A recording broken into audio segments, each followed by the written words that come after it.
Ready? I'm ready. Yep. Fire this thing off. Between Two Wheels podcast. I think we're up to 49, episode 49. Depends how we categorize those last little bit. But anyway, welcome everybody. Hope everyone's doing fine from the Chico Stage Race that we just partook in. Curt, how are you doing? I'm doing good. Good. I'm glad to be done with that weekend. Yeah, and our weekend is extended all week with a little bit of production. Hope everyone's enjoyed that. Chris, how you doing? I'm doing pretty good. Pretty good. It's still a little tired, but I'm recovering. Did you get to crunch all the numbers from the weekend? You're stats man, of course, and my personal numbers I crunched. I don't know about others. Give us those. What happened with the weekend with your personal numbers? I rode farther than I have all year, and I did it in less time than I should have, and I'm really tired. So, good crunching there. Good crunching. But no, it was a lot of riding for me. I haven't put in a lot of time on the bike this season so far, so I think that was my biggest week of the year all year on the bike. Yeah, well done. And, everybody, no rain, so really escaped that, and I was appreciative. So last we did a little recap of the Pesquenta Stage Race. I mean, the Pesquenta road race itself. And then we had the time trial the next day in the crit. So, first of all, Chris, you did a really good time in the time trial. Curt, you put on clip-on bars and put out an effort. I was in between where I had a time trial bike and kind of put out an effort too. And time wines are kind of like that. But Chris, you had a good time. Why don't you walk us through kind of your take on the time trial since you actually care about it, and then we can go through some results real quick of some people. Yeah, I did okay. I was nowhere near as well prepped as I should have been for that time trial. I forgot my disc. I forgot my time trial helmet. I forgot my shoe covers, and I was borrowing a teammate's bike. So not a great prep effort on my part. But I've done the course before. I was familiar with it. It was really, really, really cold that morning. I think we were going off, and it was in the, we'll say, high 30s for temperature. Yeah, it was so cold. It was kind of a challenge of trying to fight staying warm and trying to be as aero as possible with your clothing choice. So I wore a skin suit and tried to selectively put some warming equipment on underneath, so a little base layer, arm warmers, but I didn't go with knee warmers, didn't go with gloves, and temperature-wise I was okay. I was kind of disappointed with the time relative to the effort that I put in for power. I've talked to a few folks, and they're like, it's difficult to compare year to year, but if I look at the last time I was out here, I was 1 second slower on 30 fewer watts. So it is what it is at the end of the day, but it was a tough time trial, and I was just happy to get it over with, especially having done the 90 miles the day before. Yeah, and people were, comparing you. I know you were talking about there's a canal time trial that's 10 miles, and you guys kind of do that, and you're comparing things. But you go through this circuit race, you do some travel, you do the 90 miles, and then you turn around and do a time trial. It's a little different than just setting up for a time trial. So. Oh, totally. And you're doing it early in the morning, so you're not that well rested. It's not an ideal set of circumstances to do the time trial, but everybody's doing it under the same circumstances, so it's a good one. I would like a breakdown from someone on, because you said it, I know some other people said it, that their time was similar or slower, but their watts were more. And kind of from a coach's perspective, I haven't even thought about why that is the case. I just know that people have said that. So anyway. Heavier. Yeah, like if your weight's up, your watts are up, but maybe the overall speed is a little bit down. So we just heard, I know Nate was one of them, and he's definitely lost some weight. So yeah. And you're going through colder air, which is going to be a little more dense, so that's not ideal. The wind was probably coming out of a different direction because it's not a full loop. So there's a lot of other external factors that come into play in addition to just you pedaling the bike. Well, yeah, and also Nate had a time trial bike before too, and then you bought that from him, so that could play a role. Chris, I was going to ask you. You wore the body paint suit. Were you surprised how revealing the body paint suit was when the photographer? Well, in person, I didn't really notice it, but then I was looking at like Alex Chu's photos and stuff, and I was like, "Whoa, like that." Not really, because I have another one. So this isn't my first one. Your wife's got a camera too. Yeah, I've got a lot of pictures of that. At home. But no, it's very thin in certain locations, and whether that's just for weight or breathability or ventilation and cooling, I don't know. Right. They look like those grams matter. look like a costume. Let's go through It this. We could talk about some more, but let's just go through some of these results here for the time trial. Let's just start out with kind of from the top and run our way down. So how about the men's category 3? You want to do the top 3 on there? Do you have those yet, or do you want me to do them for you? Give it a shot. Go for it. We'll start with that one. Okay, so Brian Kellison, Penn Velo Racing, some bicycles with I'm going to give some times on these so everyone can kind of compare. 21:28. Second place, Elias Lawson of Flywheel, 21:42. And then Mark Severy of Adventure's Edge, 21:54. You know, we had Stefan, I don't know that he did so great, and maybe that was due to, we have a story out if you want to look at one of the last podcasts we have, and maybe you'll be able to tell why he didn't do such a good time trial. But anyways, those are the top 3 in the time trial. You recognize anybody there? I didn't. I was no. I don't. I don't recognize any of the names there. And no offense to them, but okay. So the 35-1-2-3 is a category we were actually in.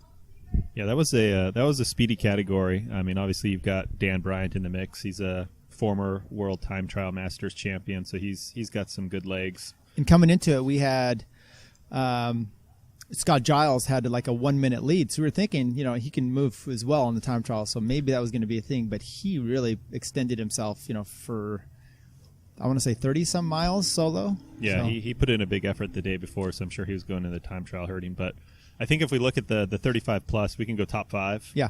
So in 5th place, you got Jonathan Robkin. He came in at 21:33. He's with Pete's. 4th place, Jeremy Cottle. He's in at 21:31. He's with Touchstone Masters. 3rd place is Jason Graffath, and he came in with a 21:21, and he's riding really well on the TT bike right now. Frequent guest of the show as well. Multi-time appearance for the show here. 2nd place, Michael Claudio with a 20:59, just kind of sneaking under 21 minutes there with Thirsty Bear. And the winner for the 35 plus is obviously Dan Bryant with Pete's 20:39. So he put 20 seconds into his nearest competitor. And looking at Scott Giles, who came in 12th place with a 22:11, he put in, you know, a good minute 40 on Scott. So a few notable mentions, and we can just do this up and down the board. It's ridiculous. You know, Chris Flower 22:47, John Novikov, your teammate 23:05. He passed me. Jonathan Baker of Touchstone at 6th place at 21:46. I mean, this is just, and then our guy Travis Retzer 22:10. So pretty good smattering, but you got Dan Bryant, you know, world time trial champion at a 20:39. And by the way, I had Graffath and Novikov pass me right at the right inside the 3K mark, and I swear I thought it was like a car was coming up on me because I'm just in my tuck going, and then it's those two just flying. Yeah, we saw Graffath go across the line, and he's got a really good TT position, and he's just moving, and it looks effortless. But I wonder what it looked like with me, like comparing. It's like a jalopy next to like a Lamborghini or something, because it was disturbing. Even me, I didn't like the shadow, right? Okay, so who else do we have? The category 2. So keep in mind what we just said about Dan Bryant. He had a 20:39. So you have the category 2. Go ahead. Sure. So 5th place, we had Eric Bryan with Subaru Santa Monica Racing. 4th place, Andy Keogh with Donkey Label. 3rd place, Adriano Castro with Dolce Vita. 2nd place, Marcus Beltramo with Dolce Vita. And then 1st place was Drew Cogan with a 20:58, which would have been good for 13th in the Pro 1 field. So, and outside of Dan Bryant in the 35. Right, yeah. Yeah, he would have been at, 2nd ahead of Claudio? Yeah. Yeah, well done there. Let's go. We're just going to go down the list here, so we'll see kind of in the order we have here. So the men's Pro 1. Men's Pro 1 was incredibly fast. I mean, we can do top 20 there and still have a strong set of guys, but we'll do top 5. So in 5th, I think we have got Joey Bacala with Pacific Premier Bank Cycling Team with the 20:32. So that comes in under Dan Bryant's time. 4th place, Nigel Elsay with Rally Cycling with the 20:08. 3rd place, Chris Reichert with Team Mike's Bikes, 20:06. 2nd place, Sam Boardman with a 20:04. And then just absolutely crushing everybody was Corey Lockwood from Team Project Echelon with a 19:27. So he put, 37 seconds on his nearest competitor. I think there was a challenge with Evan Huffman's time. He came in 15th with a 21:02, but I heard rumors that he may have missed his start time.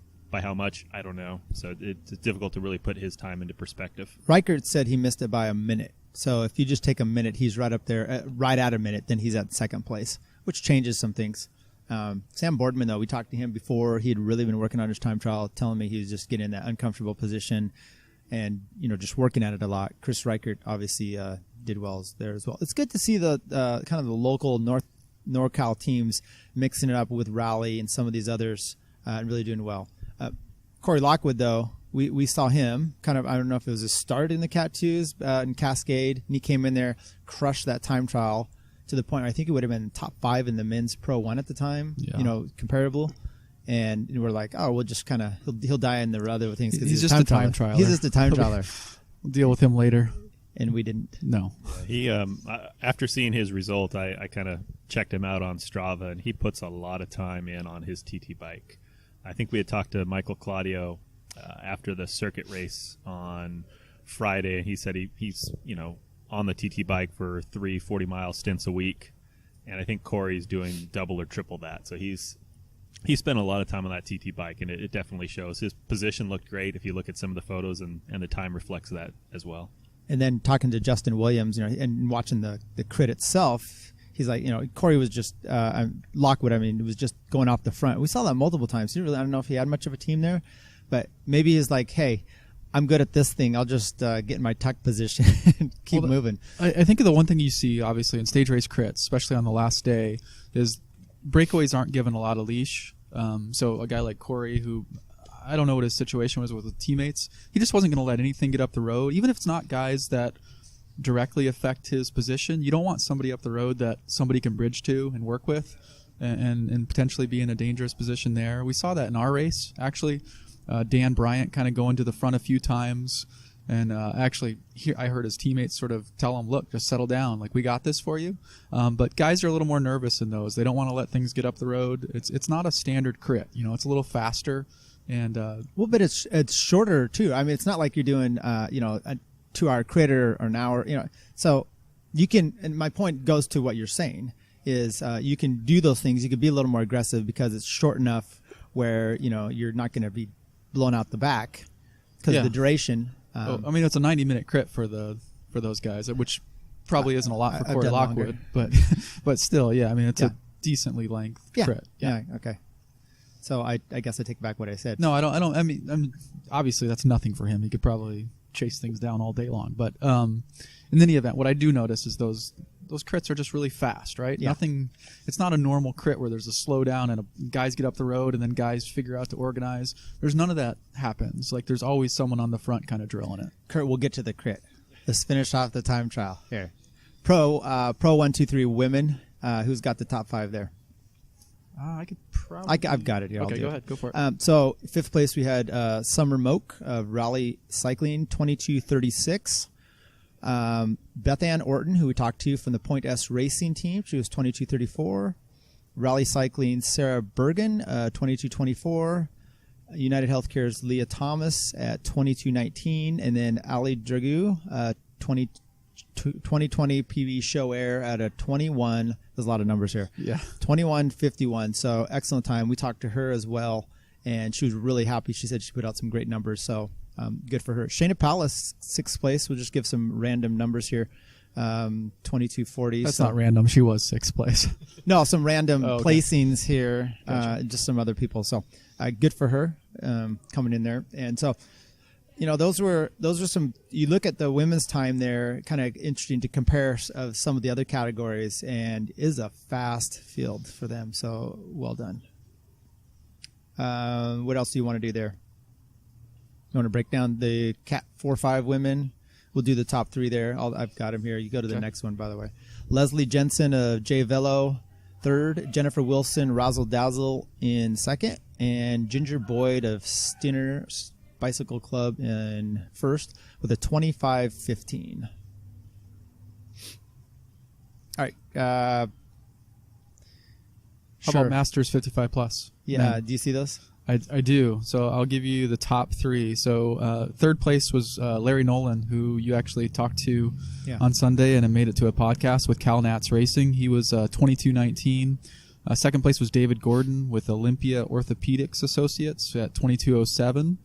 And first place was Joe Foster with Thirsty Bear Cycling at 21:13, which, I mean, that's smoking. That's a hell of a time, yeah. That's moving. incredible. And I think they did their TT after the crit, so that's with an extra 45 or 50 minutes of high-intensity work in his leg, so that's impressive. Well, personally, that just means he was warmed up good, okay. And it was warmer outside, so I don't give him the benefit clocking me out with a 21:13. Jesus.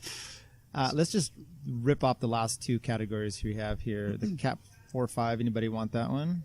Yeah, so we can do the top three on this one. Third place, Curt Brown with Dolce Vita. He's in at 22:03. Second place is Alec Hansen with CBRE Racing, 22 flat. And then first place is Sean Davis with Mike Spike's development team coming in at 21 flat. So that's a really good time for a Cat 4-5 guy. That's moving. Yeah, and then the Masters 35 plus Cat 3-4, Duncan Hassel Berkeley Bike Club at a 22:02. Mark Tucker Revs Road Racing 21:29, and Arias Sophocles, I don't know, team affiliation at 21:05, which is always interesting, right? We've had this whole. That's another smoking time. Yes, actually. and that's what I was going to say. This is some of this discussion, about I'm not going to go up there. I'm not going to do these 45s or I race. There's all these weird little things they had. And then these guys come out and they smoke some times. Lance Loveday, he was in here at 8th place with a 23:37. That's not breaking the bank, but it's not nothing bad either. So anyway, congrats to everyone that went out and did show up. And then we head off to the crit. Now, how was your crit, Chris and Curt?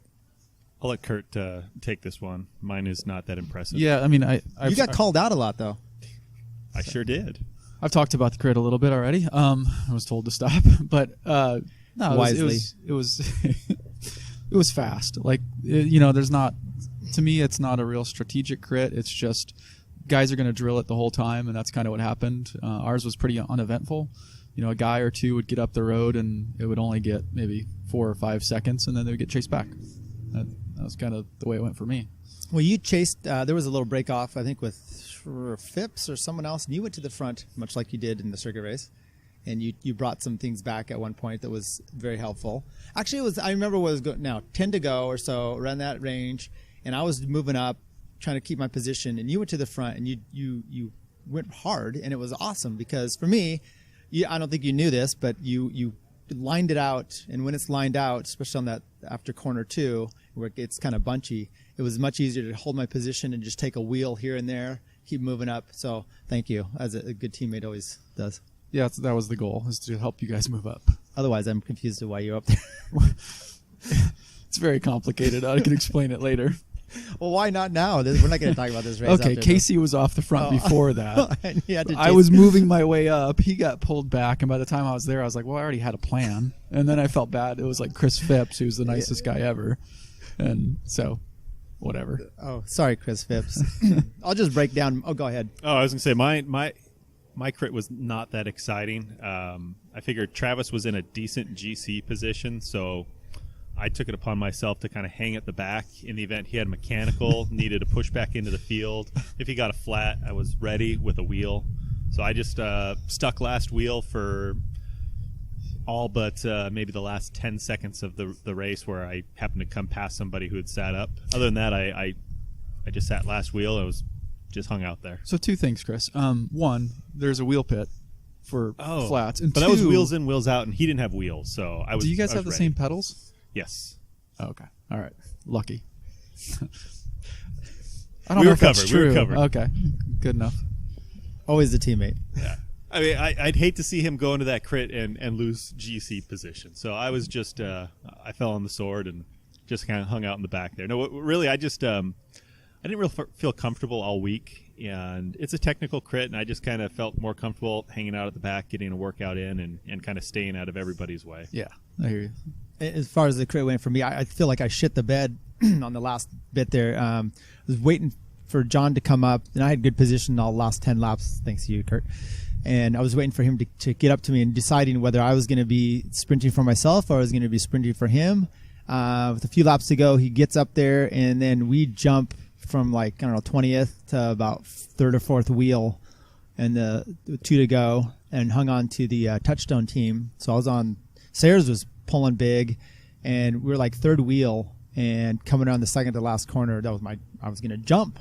And I did so, and I looked back, and John's not on my wheel. So the mistake I made was kind of not continuing, going right up to the front, and then because I'm like, if I'm going to sprint for myself, I'm going to have to. I don't want to take it from the front, but that's the mistake. I should have just gone through first wheel, and then I didn't have a great sprint anyway. I ended up sixth, coming through fourth or so. You had a pretty good. It looked like a good sprint to me. I did. I don't know, drop the chain or skip something. I had to sit down and go at it again. Point is, though, Mark Ells came up next to me, and he kept going. He draws through the corner of first place, and he has a decent sprint, and he ends up holding off. So good for him. We missed out on the podium for that.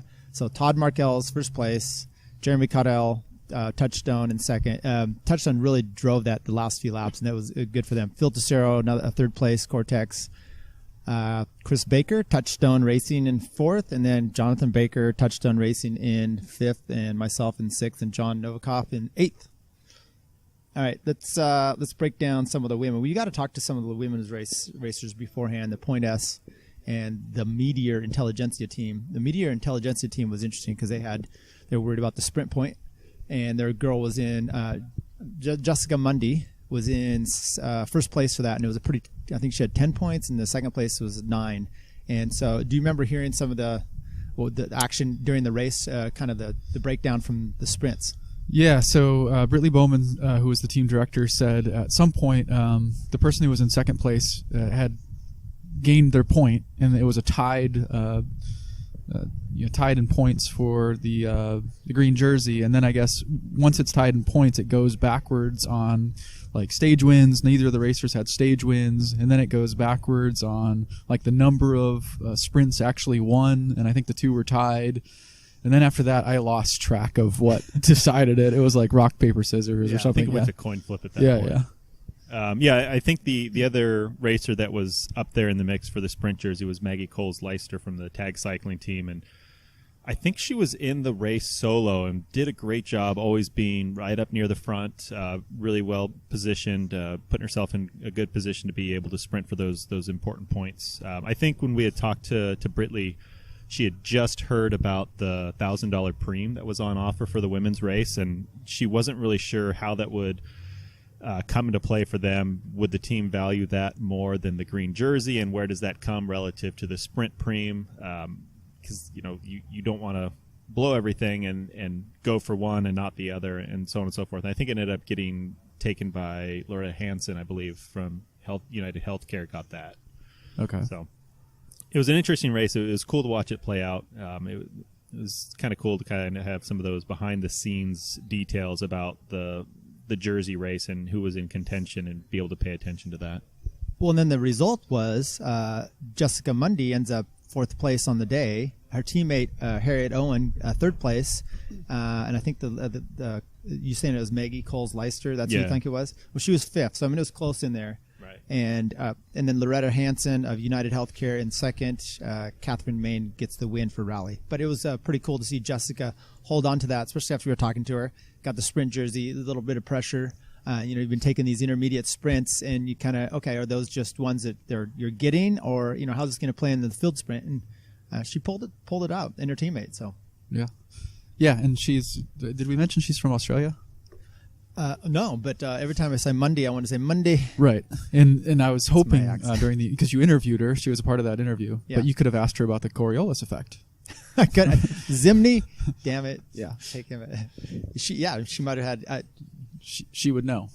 So, do you remember when Bart Simpson called Australia, and he asked the kid, "Can you check which way is your water draining?" The kid was in Outback, and it took him days to find out. Well, he had to go ask the neighbors what it was. Yeah, he checked his own house, then he had to go. Yeah, and then he got a call phone bill that was a lot of money. But so who ended up winning overall for the women? Ali Dragoo. Yeah. Then we talked to her as well. 2020 show air, good for them. which one next? Min Pro 1. Who's got that? Oh, how deep do you want to go? We can go 5 deep on Let's that. go 5 deep on that. So, top 5 would be 5th place, Alessandro Prani from Dolce Vita. 4th place was Corey Williams with the Elevate KHS team. 3rd place was Quentin Kirby with Mark Pro. 2nd place is Scott Law. He's also with Elevate KHS, and the winner was Justin Williams with Williams Racing. So it was a pretty exciting race. I think it was. You guys said it was 90 minutes thereabouts. Yeah, it was. Okay. Yeah, So a lot of time for the race to develop, and a lot of time for different moves to take shape. And I think it wasn't until maybe the last 25 minutes that the real move of the day got away. I think it started off with the Dolce Vita rider, and I don't know who was up there with him. But Quentin Kirby was. Was it Quentin Kirby? I don't know about to begin with, Okay. but in the overall scheme, he was up there, and then he ends up 3rd in the sprint too. The field sprint. I think they ended up being as big as maybe a group of 8 that were up the road. And I think they had 20 seconds at one point, and everybody looked to KHS to pull it back, and they put in a big amount of effort in the last 10-15 minutes to pull that back. And I think they caught them at turn 4.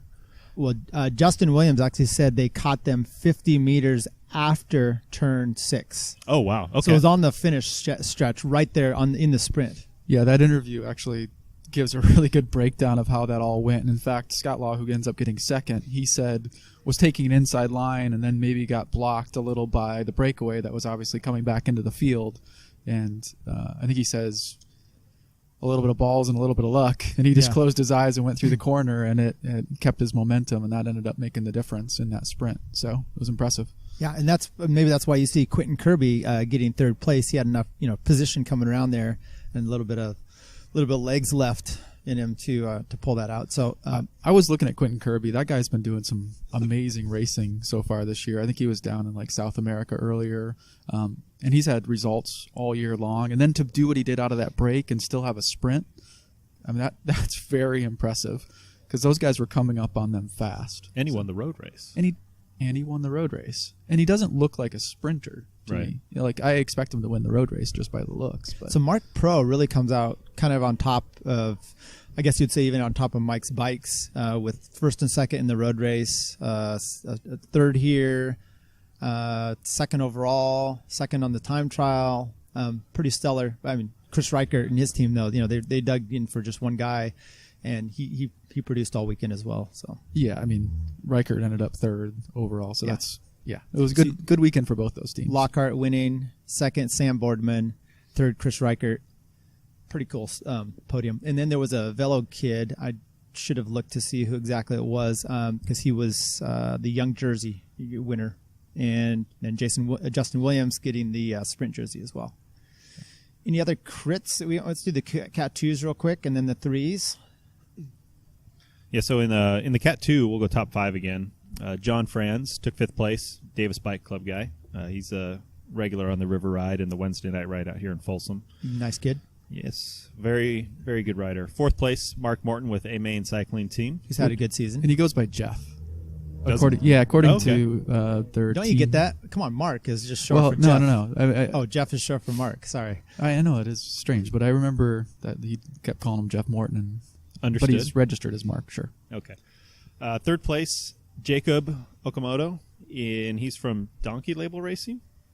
2nd place, Luke Lamperti with Team Swift, and the winner was Justin Polson from Cycle Sport. And there's a pretty cool video of the last that. corner of the Cat 2 race, and Justin made a great move about 20 meters before the corner to jump ahead of the group and hold off the sprint for the win.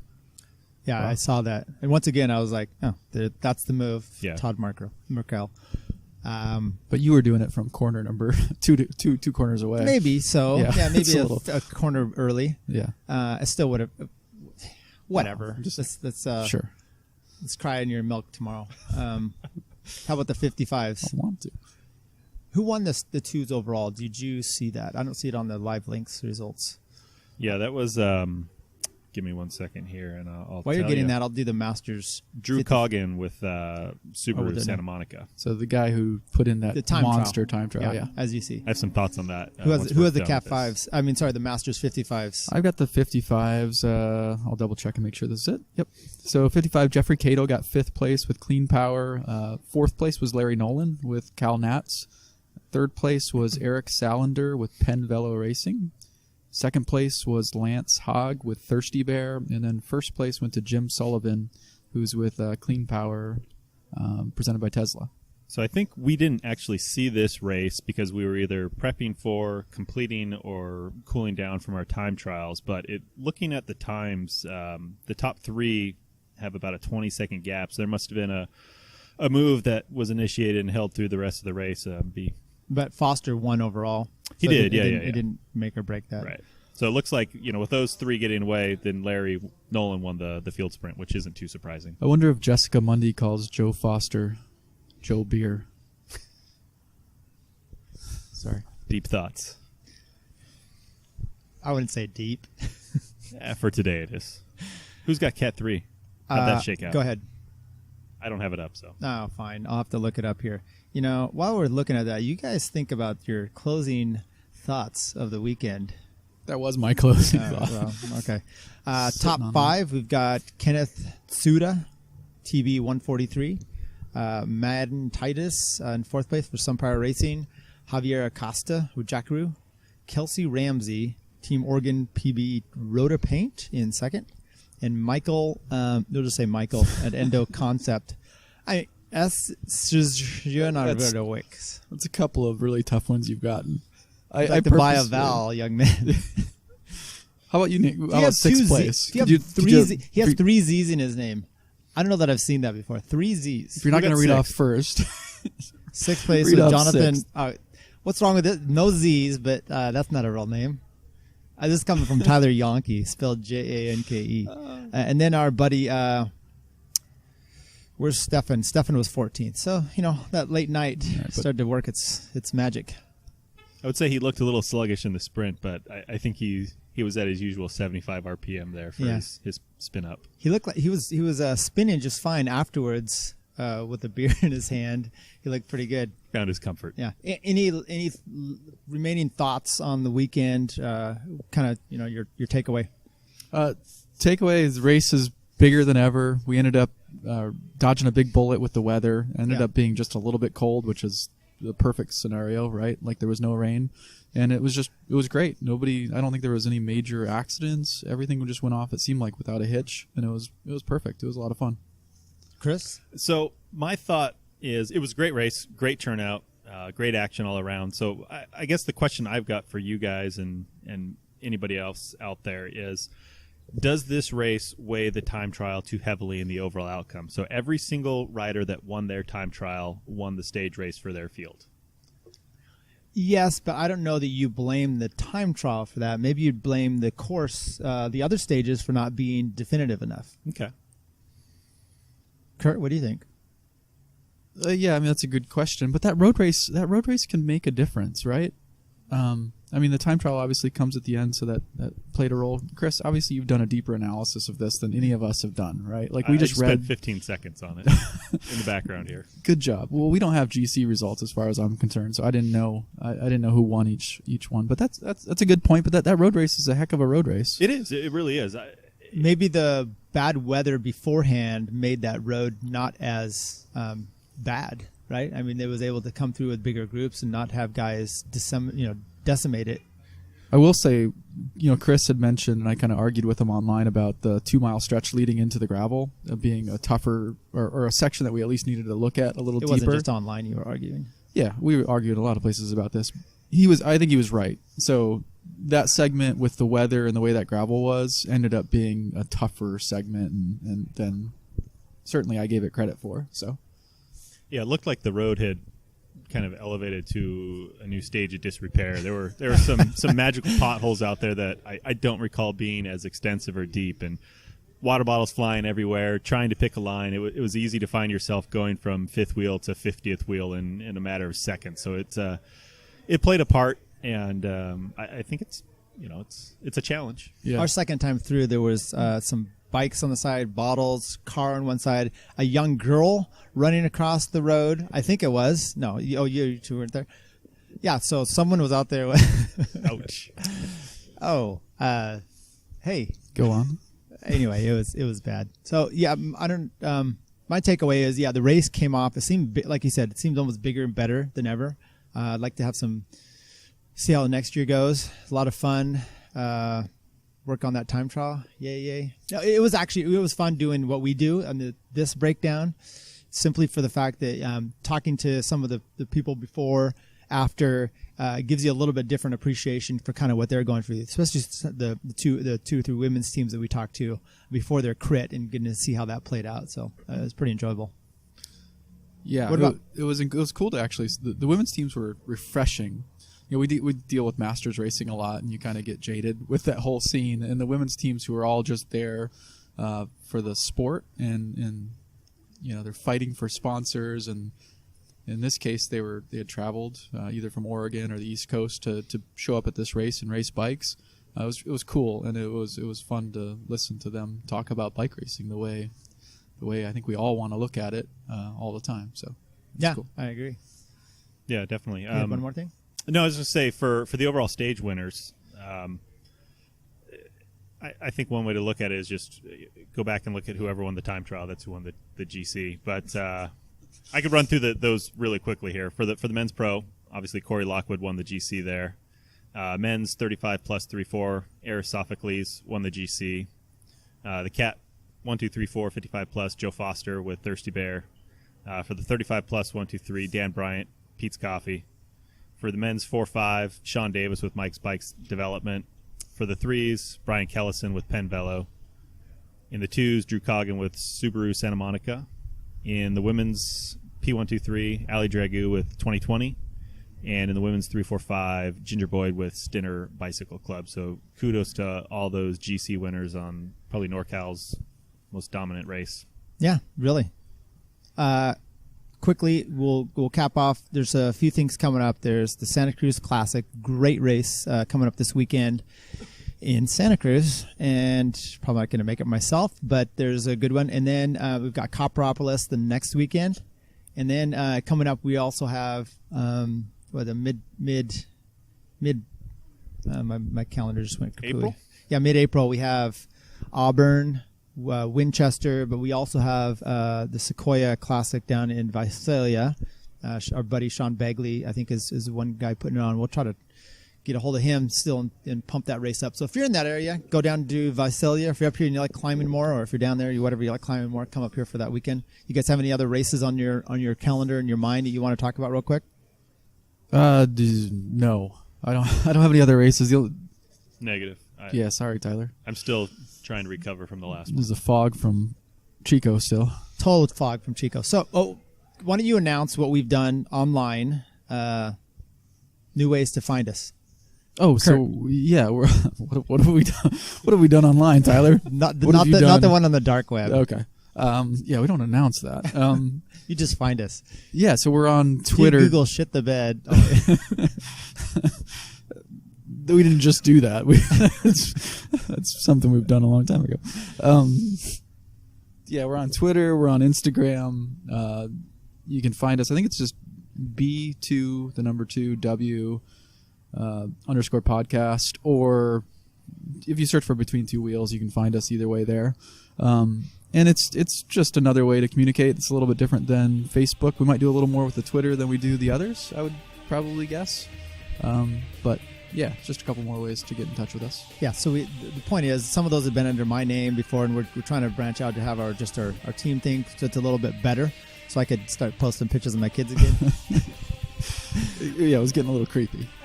Well, I wouldn't say that.